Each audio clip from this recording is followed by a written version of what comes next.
సింహరాశి వారి ఇంట్లో రహస్యంగా ఈ దేవత తిరుగుతుంది. ఆ దేవత ఎవరో తెలిస్తే మీరు ఖచ్చితంగా ఆశ్చర్యపోతారు. అంతేకాకుండా మీ కనుల వెంట కన్నీరు రావటం ఖాయం. ఘల్లు ఘల్లుమని గజ్జెల శబ్దంతో అర్ధరాత్రి వేళ మీ ఇంటి ఆరు బయట రహస్యంగా ఈ దేవత తిరుగుతుంది.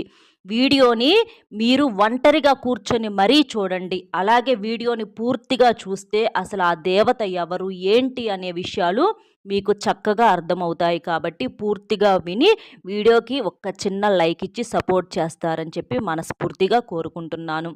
సింహరాశి వారి విషయానికొస్తే ఈ సింహరాశి వారు వ్యక్తిగతంగా చాలా మంచివారండి. అంటే ధైర్యవంతులు, అలాగే తెలివితేటలు అనేవి వీరికి చాలా ఎక్కువగా ఉంటాయన్నమాట. సింహం అడవికి ఎలా రారాజుగా ఉంటుందో అలాగే ఈ సింహరాశికి సంబంధించినటువంటి వ్యక్తులందరూ పురుషులైనా స్త్రీలైనా చాలా ధైర్యంతో